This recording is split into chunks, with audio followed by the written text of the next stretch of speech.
When Unrivaled flopped out of the gate with fewer than 40,000 viewers, Napheesa Collier didn't recalibrate the business model. She reframed the narrative. Instead of doubling down on innovation or confronting the league's shortcomings, she reached for Caitlin Clark. Citing Clark's impact in public statements, Collier cast her as proof that women's basketball needs solidarity and shared vision. But the move didn't read as leadership. If you're here for the real story and not the filtered version, subscribe. And if you're sticking around for the next meltdown, you better definitely subscribe. It read as strategy, an attempt to deflect from Unrivaled's failure by borrowing legitimacy from someone whose rise had nothing to do with her. What made the shift so jarring was its timing. For months, Collier positioned herself as an outsider pushing against WNBA orthodoxy. But as Clark revitalized that very system with unprecedented visibility and revenue growth, Collier changed her message without acknowledging the contradiction. To fans, the about-face wasn't about evolving perspective. It was about survival. And in tethering Clark's organic success to a failing alternative, Collier didn't just dilute her own credibility. She risked turning a generational moment of growth into a battleground for personal leverage. This situation didn't explode out of nowhere. It's been building quietly underneath the surface for months. What looks like a sudden controversy is really the collision of three forces: a struggling startup league, the most important labor negotiations the WNBA has faced in years, and the rise of Caitlin Clark as the single biggest driver of momentum the league has ever seen. At the center of it all is Napheesa Collier, and a growing belief among fans and analysts that her public pivot isn't about leadership. It's about survival. When Collier helped launch Unrivaled, the messaging was clear and aggressive. The WNBA, she argued, had structural flaws. The system wasn't working. Players needed something better, something more innovative, something more sustainable. Unrivaled wasn't framed as a side project. It was framed as an alternative future. At the same time, Collier held a powerful position as vice president of the WNBA Players Association. That dual role raised concerns immediately. Representing players in high-stakes CBA negotiations while also co-owning a competing league is not a gray area. It's a conflict of interest, not in theory, in structure. You cannot ethically negotiate on behalf of players while holding equity in a business that benefits from instability in the league you're negotiating with. That's not just bad optics. That directly undermines trust. For a while, those concerns were pushed aside. Unrivaled was still new. The idea was still being sold. The narrative was about disruption and innovation. The messaging focused on how the existing system was broken and how Unrivaled represented something better. Then the numbers came in. Unrivaled's second season opener drew approximately 40,000 viewers. For a league that positioned itself as the future of women's basketball, that number wasn't just disappointing. It was devastating. It exposed a massive gap between branding and reality, between ambition and market demand. And at the exact same time, Caitlin Clark was doing the opposite. Clark's arrival in the WNBA has driven sold-out arenas, massive media coverage, and measurable ratings growth. Her games have become national events. She hasn't needed a new league. She hasn't needed a rebrand. She has shown, through performance alone, that the WNBA model can work when elite talent is supported, marketed, and given visibility. That contrast is the heart of this controversy. Because once Unrivaled struggles became impossible to ignore, Napheesa Collier's public messaging changed. The tone shifted. The rhetoric softened. The same league she had criticized as broken suddenly became a place where unity was needed. Collaboration became the talking point. And Caitlin Clark's success became part of the narrative. Fans didn't miss what was happening. Clark's name wasn't introduced because of principle. It was introduced because of leverage. Because Clark's success is undeniable. Because her popularity is organic. Because she represents proof that the WNBA can thrive. And that proof became useful once Unrivaled's failures were exposed. That's why so many people see this as opportunistic recalibration, not leadership. Collier didn't publicly acknowledge that Unrivaled misjudged the market. She didn't take responsibility for overestimating audience appetite or underestimating the importance of established infrastructure like broadcast partnerships, arenas, and media ecosystems. Instead, the narrative shifted toward unity, without ever resolving the fundamental contradiction of her dual role. That contradiction is still there. As WNBPA vice president, Collier is involved in negotiations that determine salaries, benefits, working conditions, and long-term security for hundreds of players. Those negotiations are happening during a moment of unprecedented momentum for the league. Sponsors are paying attention. Networks are expanding coverage.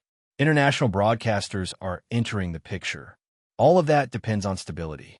A strike or lockout wouldn't just pause games. It would damage trust. It would delay investments. It would send a message to partners that the league is still institutionally fragile, even while interest is rising. And here's where the situation becomes even more sensitive. Unrivaled, as a competing venture, would benefit from WNBA instability. That's not speculation. That's structural reality. If the WNBA falters, alternative platforms become more attractive. That's why holding leadership power in the union while owning a rival league is not just questionable. It directly compromises representational integrity. This is why fans are angry. They're not reacting to innovation. They're reacting to inconsistency. For months, Collier framed the WNBA as a system that needed to be challenged. Now, with Unrivaled struggling and Clark driving historic growth, that same system is being invoked as something to protect, using Clark as proof that it works. That reversal has created a full-scale trust deficit. Because leadership credibility depends on consistency. You can't condemn a system while promoting a competitor, then turn around and use that system's biggest star to justify unity, without addressing your own conflicting incentives. Caitlin Clark has stayed out of this politically. She has not made herself the face of labor negotiations. She has not used her platform to advance personal business ventures. She has done what athletes are supposed to do in moments like this: perform, compete, deliver. That's why her name carries so much weight. And that's also why using her success as rhetorical cover is so damaging. Clark's impact is evidence that women's basketball demand was never absent. It was underinvested. Her success reframes the debate. The issue isn't that the WNBA is fundamentally broken. The issue is that it hasn't historically been given the same resources, marketing, and infrastructure as men's leagues. Unrivaled's failure reinforces that reality. It misjudged audience behavior. It underestimated how much fans rely on continuity, recognizable narratives, and established broadcast systems. It overestimated how far novelty alone could carry a product. That doesn't mean innovation is wrong. It means innovation has to be additive, not antagonistic. But instead of integrating that lesson, Collier's public pivot appears to use Clark's success as a shield, a way to reframe the conversation without addressing Unrivaled's shortcomings, a way to preserve credibility without accountability. That's where the perception of instrumentalization comes from. Clark is being referenced not because she asked to be part of this conversation, but because her success is convenient, because her popularity can be used to soften criticism, because her presence can make contradictory positions seem aligned. But she didn't build Unrivaled. She didn't criticize the WNBA as broken. She didn't create the conflict. She simply showed up and performed at an elite level. That's why this feels so uncomfortable to fans. They see a player building value through authenticity and excellence. While that value is being repurposed for negotiations she didn't initiate and ventures she doesn't control. That asymmetry matters. It creates the sense that star power is being weaponized rather than respected. And the timing makes everything worse. The league is at crossroads. The CBA negotiations are happening during the most important growth window the WNBA has ever had. Sponsors are committing. Networks are expanding. Momentum is real, but fragile. If negotiations collapse, the consequences are immediate. Fan disengagement, sponsor hesitation, delayed infrastructure investment, a perception that the league can't stabilize even when demand is rising. That's why leadership right now isn't just about advocacy. It's about credibility. And credibility requires sacrifice. If Collier wanted to remove doubt, there are clear options. Divest from Unrivaled. Recuse herself from negotiations. Separate entrepreneurial ambition from union responsibility. Those steps would signal that collective welfare comes before personal ventures. So far, that hasn't happened. Instead, the dual roles remain. The messaging has shifted. Clark's name has been introduced into the narrative, and fans are left to connect the dots themselves. That's not a healthy place for a league trying to grow, because what's really being tested here isn't just Unrivaled's viability. It's whether the WNBA's leadership structures are prepared for success, whether governance can handle stars, money, and momentum without internal contradictions undermining everything. This isn't just about one person. It's about whether the league can protect itself from conflicts of interest at the exact moment when protection matters most. Caitlin Clark has shown what's possible when elite talent is supported and visible. She has proven that the league's ceiling is higher than anyone thought. That should be a unifying moment. Instead, her success has become a tool in a debate shaped by overlapping loyalties and unresolved conflicts. That's why fans are fuming. Not because they oppose innovation, not because they reject player empowerment, but because they see a leadership structure that appears to be serving two masters at once and using the league's biggest star to blur that reality. This moment demands clarity, transparency, and consistency. Without it, trust continues to erode. Drop your thoughts in the comments. Do you think Collier can fairly represent players while owning Unrivaled? Should union leadership be required to avoid conflicts like this? Like the video if you think the WNBA's momentum needs to be protected. Share it with someone following the CBA drama. And subscribe for more deep dives into the power struggles shaping women's basketball right now. So here we are, on the edge of one of the most pivotal labor moments in WNBA history. And the league's biggest star has been turned into a bargaining chip she never asked to be. Caitlin Clark didn't sign up to be the spokesperson for unity. She didn't lobby to be the symbol of stability or the counterpoint to a floundering business venture. She's simply done what every athlete is supposed to do when they get their shot: perform at the highest level, elevate everyone around them, and stay focused. And yet, here she is, quietly carrying the league's momentum, while someone else tries to repurpose that momentum to patch over cracks in a different house. The frustration from fans isn't just about the politics. It's about how obvious the pivot has become. Napheesa Collier built Unrivaled as a rebuke to the WNBA's shortcomings. That was the pitch. She didn't leave any ambiguity in those early interviews. The WNBA, according to her, wasn't providing enough. It wasn't flexible. It wasn't sustainable. So she launched a league that claimed to fix those problems. And as long as Unrivaled was being framed as visionary and bold, Collier had the backing to keep talking. Then the numbers dropped. Then came the reality check. And suddenly, the narrative flipped.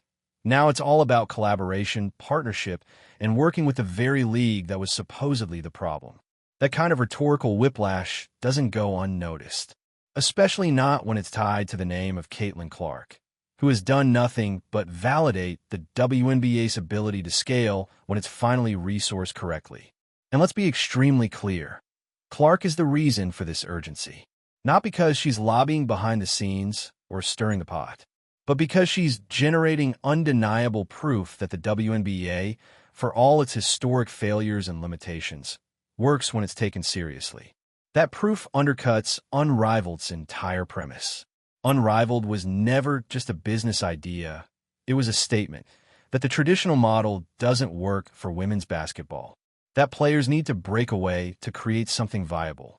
But Clark is showing the opposite. She's turning the WNBA into a media magnet. Every game she plays draws attention. Every appearance sells tickets. Ratings are climbing, sponsors are signing, and broadcasters are bumping coverage to primetime. She's disproving the core thesis of Unrivaled by simply showing up and performing in the very league it sought to replace. So when that narrative tension becomes too loud to ignore, what's the move? For Collier, It's a strategic pivot toward Clark, not to compete with her, to align with her, to absorb her cultural momentum, reframe Unrivaled as compatible with the WNBA, and, most crucially, avoid having to publicly own the perception of failure. But that pivot only works if people don't ask questions.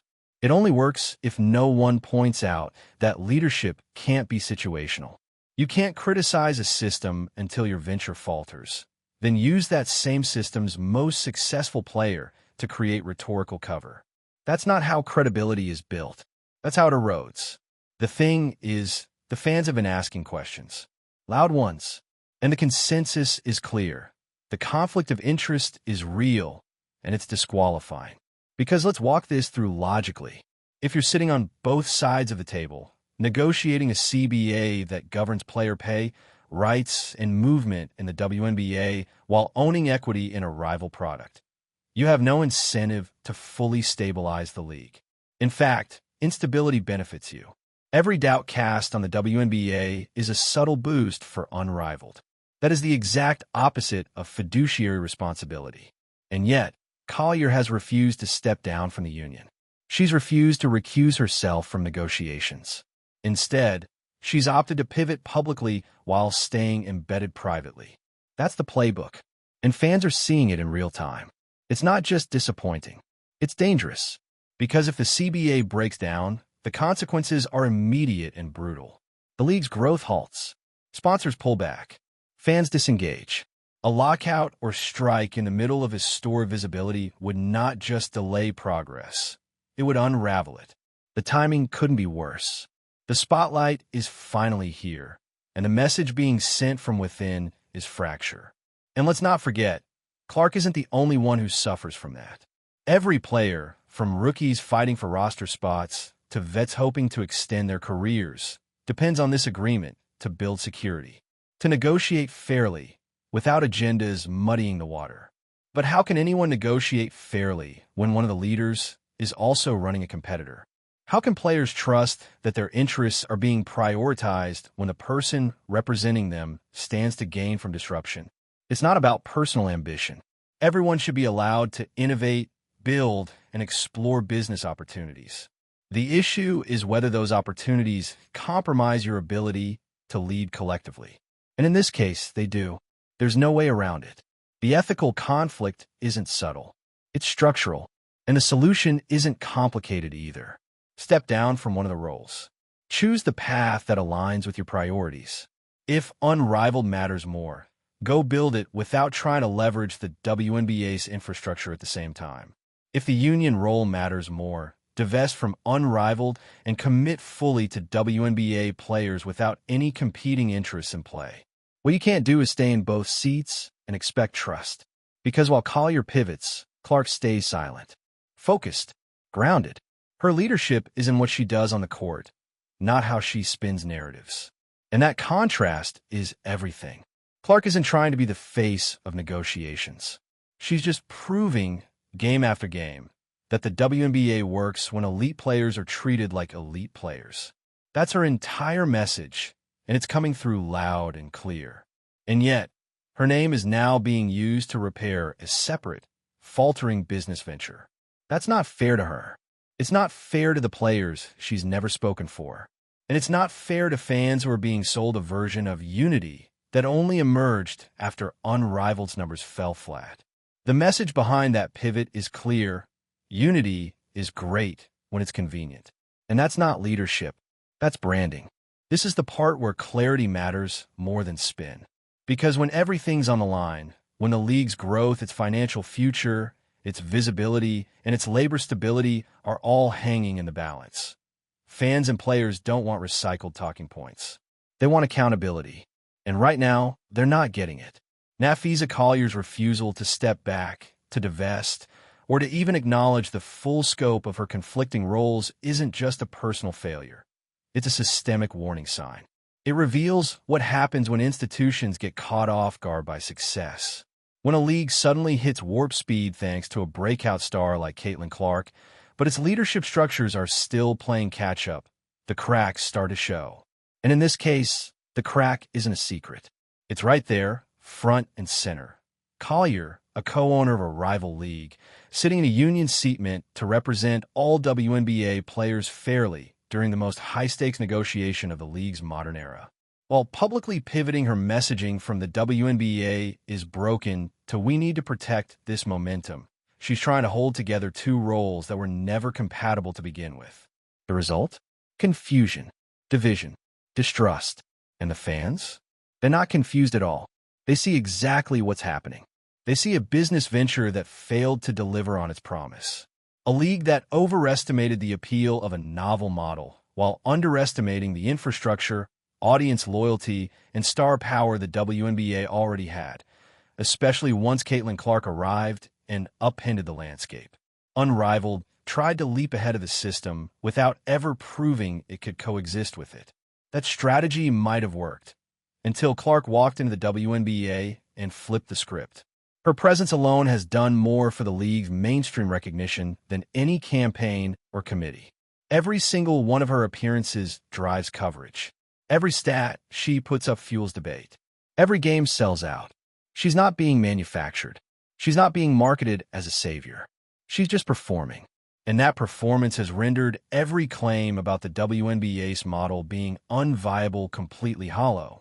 So when Collier turned around and tried to attach her message to Clark's name, after months of pushing an opposing vision, what do you think happened? Fans called it what it was: convenient. The rhetorical pivot from criticizing the league to praising its momentum felt less like evolution and more like scrambling, like trying to rebrand failure as foresight, like using Clark's cultural cachet to legitimize a business venture that couldn't create traction on its own. It's not leadership. It's an attempt to rewrite the narrative before the chapter ends. And it would have ended quietly. Unrivaled could have been what it is: an off-season experiment with minimal reach and even less viewership. But by trying to drag Clark into the center of a conversation she's never joined, Collier elevated the stakes and shined a massive spotlight on the contradictions she was hoping no one would notice. You don't get to use the league's brightest star as cover while you're sitting at the negotiation table trying to shape its future. Not when your financial interests lie elsewhere.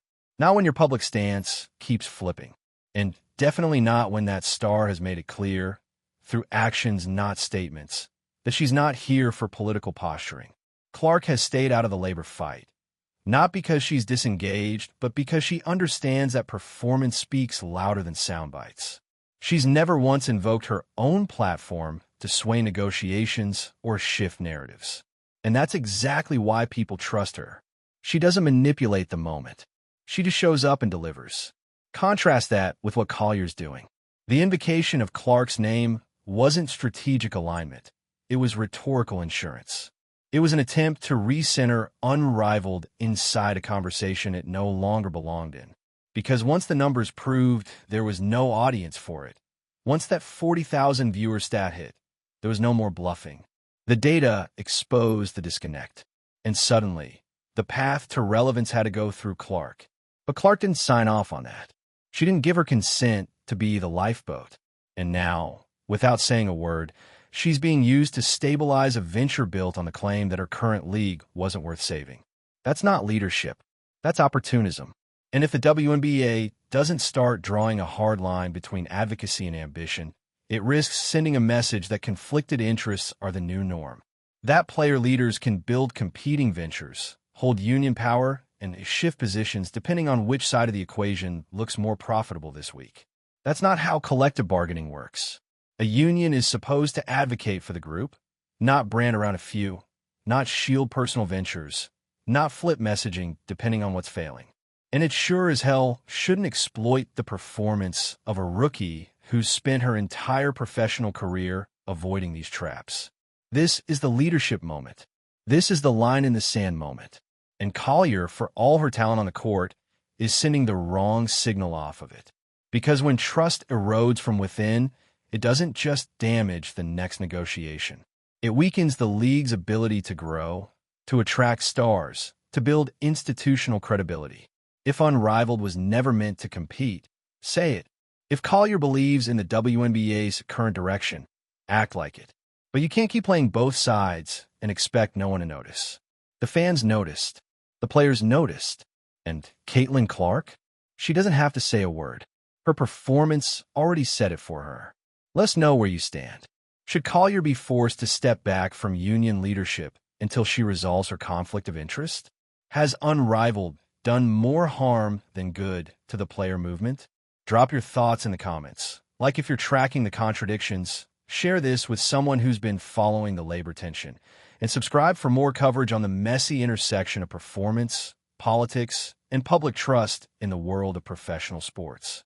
Because this moment isn't just about who's in the room. It's about who's really playing for the team.